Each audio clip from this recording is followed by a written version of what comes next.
Dans cette vidéo, je vais te montrer comment on a fait passer une agence de marketing digital de 5 000 € par mois à 54 000 € par mois en 90 jours à peine. Je vais tout te dévoiler étape par étape pour que tu puisses faire pareil au sein de ton propre business. Et au cas où tu ne me connais pas encore, enchanté, je m'appelle Venant Mohan, je suis le fondateur de Digital Brothers. On est une agence de marketing digital qui accompagnait initialement les coachs, consultants et infopreneurs. On a des clients sur le marché anglophone et le marché francophone. On a généré plus de 65 millions d'euros de chiffre d'affaires pour nos clients en moins de 3 ans et plus de 13 millions d'euros de chiffre d'affaires pour nous-mêmes. Et justement, comme on s'ennuie un peu, on s'est dit qu'en 2025, on allait fracasser le marché des agences. Et donc, on met maintenant notre savoir et notre expertise à disposition des agences marketing. Allez, c'est parti, je vais te dévoiler tout ça, je vais te partager mon écran. Alors, on va prendre la situation initiale de cette agence. Donc, c'est une agence qui est rentrée dans notre funnel, qui vendait donc des services de référencement naturel, donc de SEO. Un service très simple et très sticky. Les gens restent longtemps parce que ça prend du temps pour avoir des résultats. Et donc, ils vendaient ça à 500 € par mois sur des contrats de 12 mois. Et donc, pour avoir ta LTV, c'est très simple. Tu fais 500 x 12, tu as une LTV de 6 000 €, ce qui veut dire que chaque client représente au minimum 6 000 € dans le business. De temps en temps, il y avait des upsells, le fait de faire un nouveau site web avec la maintenance, le fait de faire un nouveau logo, parfois même le fait de faire quelques campagnes publicitaires. Mais le service principal, c'était vraiment du SEO. Le chiffre d'affaires initial de l'agence était de 5 000 € par mois et le mec voulait faire 20 000 € par mois de profit. La structure était très simple, il y avait un fondateur et un freelance. Le fondateur s'occupait donc de signer les clients, d'entretenir la relation et le freelance, lui, s'occupait de délivrer le service au client. Et donc, le mec est venu nous voir, il a pris rendez-vous, il s'est dit, ok, Digital Brothers a du succès, c'est une agence marketing, ils pourront m'aider. Il a bien fait. Et selon lui, son problème, c'était, j'ai pas de clients, je sais pas comment faire, je veux plus de clients. Je suis certain que si j'ai un mécanisme d'acquisition,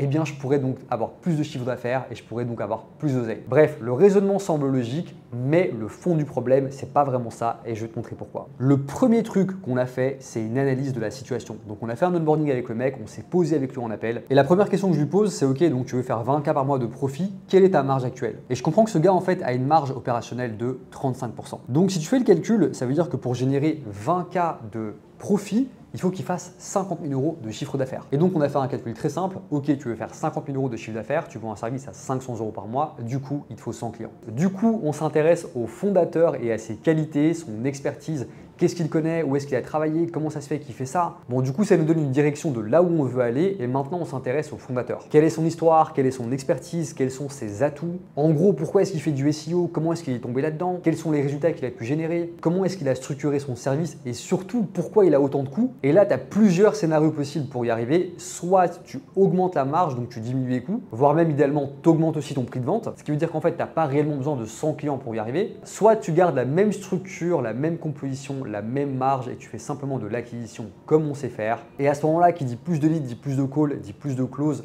mais t'envoies un peu les gens dans un panier qui est percé. Du coup, c'est pas l'idéal. Bref, on le confronte à la réalité. Ce jeune garçon n'a pas un problème d'acquisition, il a un problème de business economics. Donc là, j'ai repris les bases avec lui. Je lui ai dit que l'objectif, en fait, c'était simplement de viser un petit 60% de marge. Et donc, pour avoir ça, il faut systémiser un maximum, avoir des bons process, avoir un bon mécanisme de délivrabilité, avoir un bon mécanisme de résultat client. Et aussi, et surtout, de vendre plus cher. Parce que premièrement, pour faire de l'acquisition, on va majoritairement utiliser de la publicité sur Facebook et sur Google et ça coûte de l'argent. Ce qui veut dire que ça va faire fondre ta marge. Parce que forcément, l'objectif aussi, c'est de pouvoir déléguer et d'engager du monde. Ce qui veut dire que tu vas devoir prendre un closer et déléguer tes appels de vente. Et devine quoi, ça aussi, ça va coûter de l'argent. Et donc, il faut que tu puisses te prévoir et faire en sorte que ce soit intéressant à la fois pour le closer et à la fois pour toi. Et aussi et simplement parce qu'on sait tous que les clients qui payent le moins cher sont souvent les plus compliqués. Et donc, automatiquement, si tu sophistiques tes prix, eh bien, ça disqualifie automatiquement les gens qui n'ont pas les moyens. Pour t'illustrer ça, le mec qui roule avec une petite Peugeot 206, j'ai rien contre ces voitures, elles sont très bien. Eh bien, ce mec-là, il est peu probable qu'il est dans une concession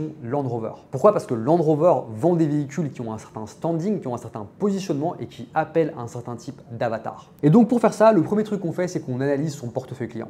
Et on voit très vite que parmi les 10 clients qu'il a, en fait, il y a un peu de plombier, il y a un peu de resto, mais surtout, on voit qu'il y a 3 avocats. Donc, autrement dit, il y a 30% de sa clientèle qui est représentée par un secteur d'activité. Et donc, je lui pose la question, je lui dis, mais tiens, mais comment ça se fait que tu as 3 avocats? Il m'explique qu'en fait, sa copine est juriste et donc elle est souvent en contact avec des avocats et que ces mecs-là avaient besoin de clients. Donc, il a commencé par leur faire un site WordPress avec un petit package de maintenance et ensuite leur a fait du SEO et également du positionnement sur Google My Business. Et donc là, ça y est, fait, on met le doigt dessus, on peut enfin commencer à parler de niche, d'avatar et d'offres. Et donc pour faire ça, on a un petit formulaire avec des questions qu'on lui donne, histoire qu'il puisse aller téléphoner à ses clients et les sonder. On lui donne ce template, il appelle ses clients, il leur pose des questions, et on comprend de manière très simple et évidente que ces avocats qui ont signé pour ces services, en fait, ils ne veulent pas que du SEO. Ce qu'ils veulent, en fin de compte, c'est plus de clients. Mais on comprend aussi que parmi ces avocats, pour lesquels ils génèrent des leads et des clients, une ouverture de dossier, donc un client qui signe, représente entre 3 000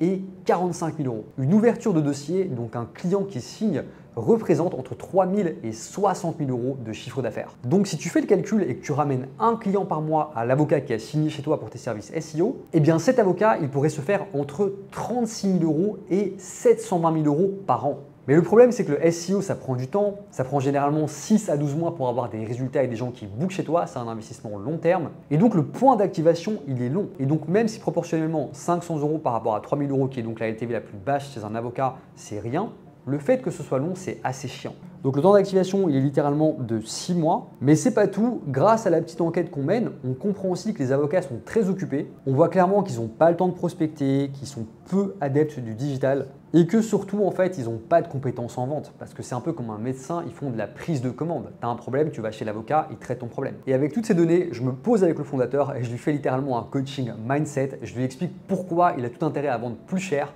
Je lui démontre par A plus B que ses clients, ce qu'ils veulent en fin de compte, c'est plus de clients et qu'ils ne veulent pas juste du SEO. Et donc justement, sa mission en tant que professionnel qui a accepté l'argent de ses avocats, c'est de faire en sorte qu'ils puissent délivrer et faire en sorte qu'ils aient plus de clients. Ce qui veut dire que plutôt que de faire simplement du SEO, tu as tout intérêt à utiliser tous les leviers possibles et imaginables pour y arriver. Hey, au passage, j'espère que cette vidéo te plaît et que tu kiffes et que tu as pas mal de valeur. Cette chaîne est toute nouvelle, donc je compte vraiment sur toi pour donner de la force. N'hésite pas à t'abonner et mettre un petit like. Et sache que justement, pour fêter le départ de cette chaîne, ce qu'on est en train de faire, c'est qu'on va mettre en place un concours. Dès qu'on arrive à 5000 abonnés, eh bien on tirera une personne au sort qui pourra gagner 4 mois d'accompagnement avec mon agence Digital Brothers. Et donc là, on va parler de mécanismes, autrement dit, comment faire en sorte que ces avocats aient plus de clients dans leur pipeline. Et le meilleur moyen, le moyen le plus rapide, le plus efficace et le plus prometteur, c'est forcément de faire de la publicité sur Facebook et sur Google. Donc on se dit qu'on va mettre au point une offre qui va inclure donc des ads qui vont renvoyer donc vers un petit funnel où les prospects pourront donc réserver un appel. S'ils ne réservent pas d'appel, eh bien, donc on a les coordonnées des leads. Et donc forcément, en tant que bon marketeur, ces leads, on va les travailler donc en envoyant des emails et des SMS pour qu'eux aussi bookent un call. Et c'est là effectivement que, eh bien, on aura une opportunité de vente. Mais on ne s'arrête pas là parce que qui dit bon mécanisme dit également fidélisation client. Et donc l'objectif, c'est que dès que l'avocat fait une vente, dès qu'il ouvre un dossier, eh bien, il faut pouvoir activer un mécanisme qui va faire que le client final, donc le client de l'avocat, va laisser un commentaire sur Google, qui va faire que ça va circle back et ça va également augmenter la confiance des gens qui viendront des ads, qui vont regarder donc comment se comporte le business en allant sur Google My Business, mais aussi des actions de mise en relation. Autrement dit, tu deviens client chez l'avocat et le client te récompense si tu ramènes un proche. Bon, dans cette niche, c'était un peu particulier, donc on a dû jouer avec les règles, mais on y est arrivé. Et donc là, on comprend que ça, c'est le mécanisme le plus redoutable et qu'on peut également complémenter tout ça avec du SEO qu'il sait déjà faire. Mais souviens-toi de ce que je t'ai dit, lors de l'enquête, on s'est rendu compte du fait que les avocats n'avaient pas de compétences techniques, qu'ils étaient peu adeptes du digital et que surtout, ils n'avaient pas le temps. Donc on s'est mis à leur place et on s'est dit, mais comment faire en sorte que ce soit le plus simple et le plus efficace possible? Comment faire en sorte que dès le moment où je paye, dès le moment où je donne ma carte bleue, eh bien dans la journée, j'ai des leads qui tombent. Et on a commencé à penser en termes de système. Par exemple, pour les publicités, on a utilisé des images libres de droit et des vidéos libres de droit qui ne nécessitent aucune intervention de la part de l'avocat. On a mis dans l'offre qu'on avait créé nous-mêmes les pages Facebook et les business managers. Dans le prix de l'offre, on a également inclus la dépense publicitaire, ce qui veut dire que c'est le business qui allait dépenser pour le compte de l'avocat. Pour le funnel, on l'a tout systémisé, on l'a tout templatisé sur Go High Level. Et tous les gens qui réservaient un appel avec l'avocat passaient par un appel de préqualification avec une assistante à Madagascar, histoire que l'avocat puisse se concentrer uniquement sur les personnes les plus qualifiées et être certain de closer. La clé de ce mécanisme pour attirer des clients à une vitesse grand V, c'était d'avoir une offre bien plus qu'irrésistible, une offre banger du style 15 minutes de consultation offerte. Et tu comprends que tout ce mécanisme, c'est beaucoup de travail et qu'à 500 € par mois, ça marchera absolument pas. Donc j'ai réfléchi avec lui, on sait qu'il veut faire 50K de CA, qu'il veut faire donc 20% de profit. Et initialement, là où il était parti pour devoir incuber 100 clients par mois, on sait que si on vend à 4 500 € par mois, il nous faut à peine 11 clients par mois, ce qui est donc beaucoup plus simple à trouver. Donc on met en place une offre ensemble, une offre sur 6 mois, à un tarif donc de 4 500 € par mois. Bien sûr, une réduction de 10% si la personne paye en une fois, une réduction de 5% si l'avocat paye en 2 fois. Et donc ça nous donne une LTV de 27 000 €, ce qui veut dire que chaque client représente 27 000 € dans le business. Et là, il y a un point hyper important à prendre en compte, c'est le fait de comprendre ce qui est le plus rentable pour le client final, autrement dit pour l'avocat. Et on se rend compte que parmi toutes les matières qu'un avocat peut traiter, que ce soit le droit familial, le droit de la circulation routière, le droit pénal, le droit des affaires, eh bien il y a une niche qui semble très intéressante. Cette niche, c'est simplement le divorce. On comprend que pour un avocat, le fait de traiter un dossier en divorce, c'est du pain béni. Ça lui prend très peu de temps, il peut en faire 2 à 3 par jour et surtout ça lui ramène 5 000 € en moyenne. Et donc moi la question que je me pose toujours c'est si un client me paye 27 000 €, comment est-ce que je peux faire en sorte qu'en maximum 2-3 mois il ait doublé son investissement? Autrement dit qu'il ait fait donc 54 000 € de chiffre d'affaires. Si tu divises 54 000 par 5 000 qui est donc le panier moyen d'un dossier en divorce, ça te donne 11 clients. Je dois donc ramener 11 clients sur 6 mois à mon cher avocat pour qu'il puisse être content de son investissement.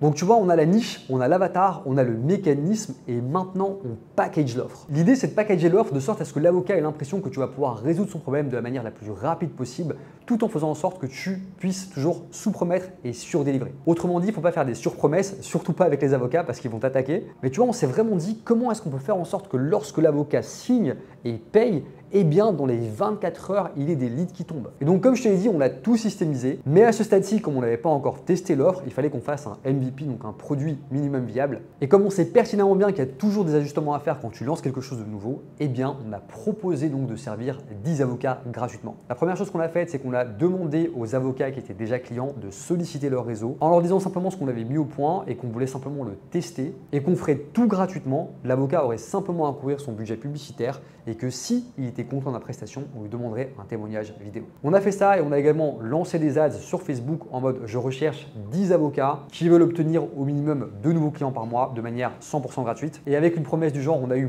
beaucoup de leads et devine quoi, c'est des leads qu'on a pu travailler ensuite pour pouvoir les convertir en clients au moment où on avait lancé l'offre. On avait un coût par call à 8 €, une dinguerie totale, mais on a bien fait attention à prendre les personnes les plus qualifiées. Parce que souvent quand c'est gratuit, les gens ne sont pas investis, ce qui veut dire que tes résultats seront complètement biaisés. Donc on a sélectionné soigneusement 10 clients avocats qui peuvent traiter les dossiers de divorce, qui ont les équipes, qui ont la structure et qui surtout auraient éventuellement les moyens de payer 4 500 € dans le cas où on voudrait les garder en tant que client. Donc bref, on a frémé le tout, on leur a bien expliqué comment ça allait fonctionner et on leur a dit que s'ils kiffaient la prestation, eh bien on allait simplement leur demander de faire un témoignage vidéo. Donc là, on fait un petit mois de test et on voit que ça fonctionne plus ou moins, mais qu'il y a encore des ajustements à faire. On identifie les problèmes. Un des problèmes, c'est qu'il y avait de la cannibalisation entre avocats. Ça veut dire qu'en fait, on couvrait les mêmes zones géographiques. Donc on comprend qu'on va devoir segmenter par exclusivité et donc ça va faire partie du pitch. En ce sens où lorsqu'on a commercialisé l'offre, on disait clairement aux avocats qu'ils seraient les seuls à pouvoir détenir la zone de chalandise qu'ils souhaitent, ce qui quelque part justifie aussi le prix parce que si on bosse avec toi à Paris,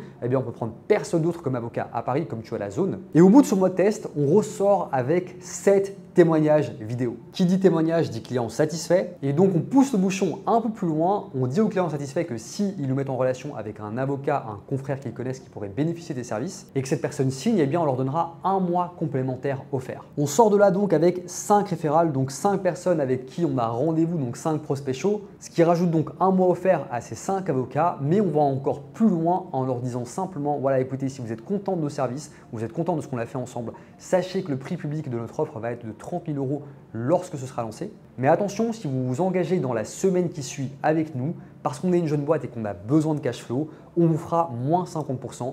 Autrement dit, les 6 mois complémentaires vous coûteront uniquement 15 000 €.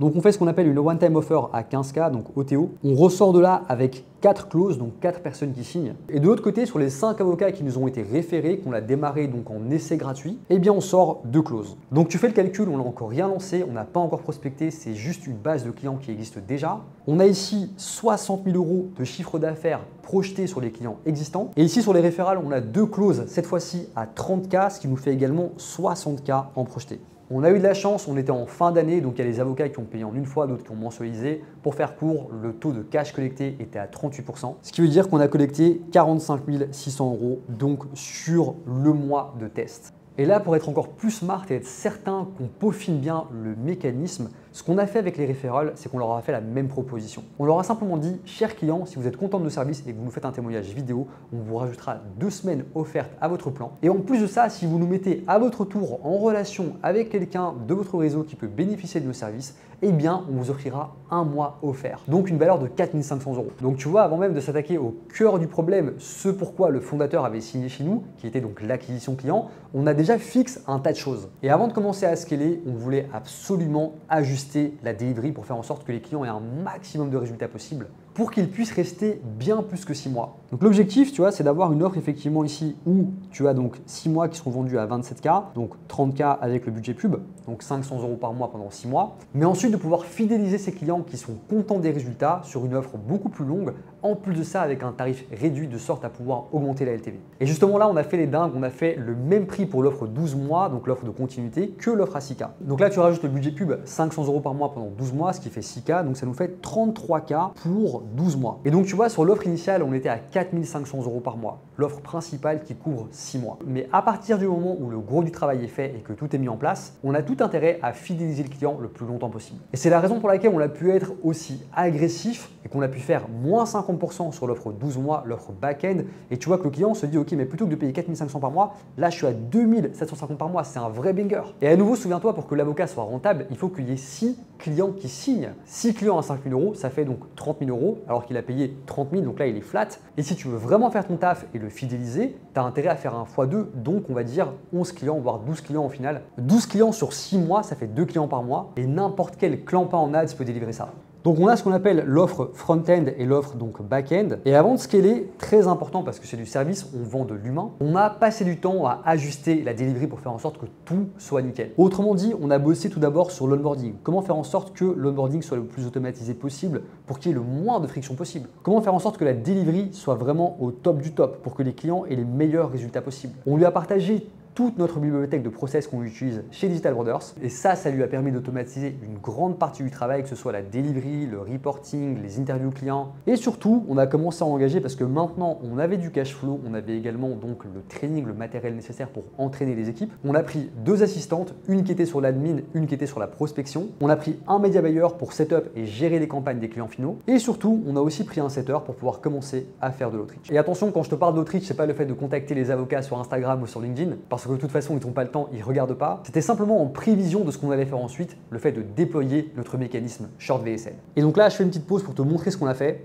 Regarde, je vais te faire un petit gâteau avec plusieurs couches, avec mes petites bougies. La première chose qu'on a faite, c'est qu'on a bossé sur la niche, donc on s'est dit qu'on allait se focaliser sur les avocats. On s'est ensuite intéressé de plus près à ce que l'avocat voulait, donc le fait d'ouvrir des dossiers en divorce. On s'est ensuite focus sur le mécanisme, donc comment délivrer des résultats aux clients finaux. On a mis au point l'offre, donc quel est le prix, qu'est-ce que ça va inclure, quel est le service. On a mis au point un MVP, donc on a testé. On a pris des feedbacks du marché et on a optimisé le tout. On a mis au point des process et surtout, on a engagé. Et finalement, maintenant, on traite ce pourquoi le fondateur était venu chez nous, à la base, l'acquisition. Et autrement te dire que si tu n'as pas tout ça et que tu fais de l'acquisition, tu vas juste te cramer, surtout dans une niche, tu vas avoir une réputation qui va être dégueulasse, les gens vont vite se passer le mot. Et plutôt que de scaler, tu vas simplement downscaler.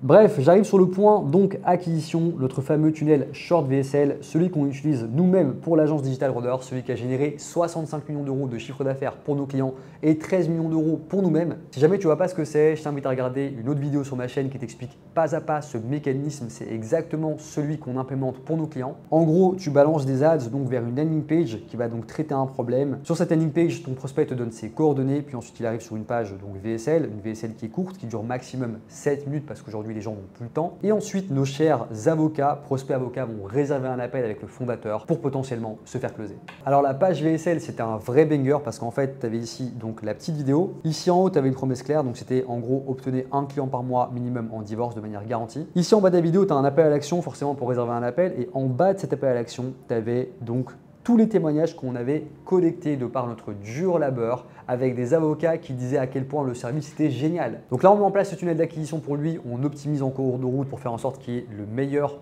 coût par lead, donc le maximum de leads à moindre coût pour faire en sorte que le taux de conversion à chaque étape soit le meilleur possible. Et on voit très vite qu'il y a un problème, c'est qu'en fait les gens réservent un appel mais ne se présentent pas. On a un show-up rate de 30%, donc 30% des avocats qui réservent un appel qui se pointent au rendez-vous. Au niveau des métriques, le premier mois où on a lancé le funnel, on avait un coût par lead donc de 8 €, un coût par call donc de 200 € et donc avec un show-up rate de 30%, ça nous donne un coût par show donc de 667 €. Donc 667 € pour que quelqu'un se présente dans un appel et je ne l'ai même pas closé. Et donc là, pas fameux, mais c'est normal, c'est les débuts, taux de closing à 10%, ce qui veut dire qu'un client me coûtait en moyenne 6 670 €, ce qui est relativement cher. Comme tonton Hormozy m'a bien entraîné, j'ai calculé le CAC to LTV, autrement dit, combien me coûte un client et qu'est-ce qu'il me rapporte dans mon business. Et donc, tu as un chiffre qui sort qui te permet de comprendre combien tu génères pour chaque euro investi dans ton business, bien sûr de manière brute. Et donc là, j'ai un CAC à 6 670, une LTV à 27 000, ce qui me fait donc un CAC to LTV de 4 plus ou moins, donc 4,07. Et donc, on regarde tout ça et on se pose la question suivante.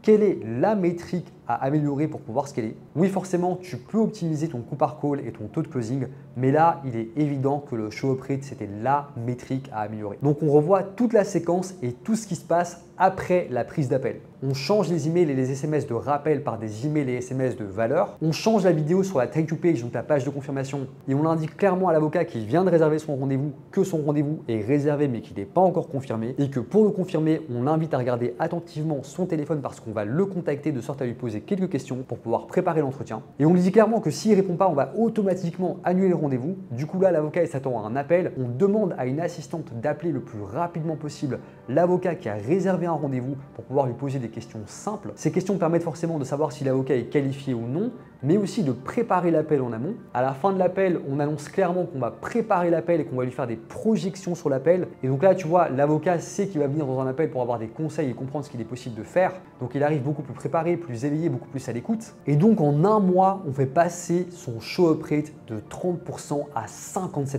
Et là, tu vois, avec ce simple changement, je divise littéralement mon coût par show par 3. Et donc là, tu vois, avec ce simple changement, j'ai une augmentation de 27% sur mon show-up rate. Et ça se traduit par un coût par show-up qui diminue et qui passe à 350 €. À côté de ça, on change un peu le pitch, on fait quelques ajustements et surtout, il est beaucoup plus confiant, il devient meilleur en closing et son taux de closing passe de 10% à 15%.